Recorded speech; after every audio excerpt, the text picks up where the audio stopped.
තමන් කැමති දේ කරොත් අදක්ෂයොත් නැහැ, දුර්වලයොත් නැහැ. යම් කිසි කෙනෙක් අදක්ෂයෙක් වෙන්නේ තමන් නොදන්න ශේෂ්ත්‍රයක නියැලුණොත් විතරයි. ඔයා කැමති දේ විතරක් කරන්න. මේ ලෝකේ අදක්ෂ ඒ වගේම දුර්වල මිනිස්සු කියලා જાතියක් නැහැ. යම් කිසි පුද්ගලයෙක් දුර්වල වෙන්නේ එයා කරන කාර්ය උනන්දුවෙන් උත්සාහයෙන් කරන්නේ නැත්නම් විතරයි. යම් කිසි කෙනෙක් අදක්ෂයෙක් වෙන්නේ තමන් නොදන්න ශේෂ්ත්‍රයක නියැලුණොත් විතරයි.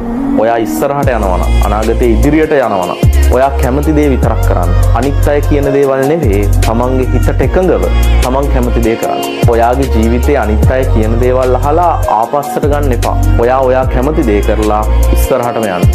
ඔයා කැමති වාහන හදන්න නම් ඔයා වාහන හදන්න. චිත්‍ර අඳින්න නම් ඔයා චිත්‍ර ඇඳලා ඉස්සරහට යන්න. ඔයා කැමති සින්දු කියන්න නම් ඔයා සින්දු කියලා ඉස්සරහට යන්න.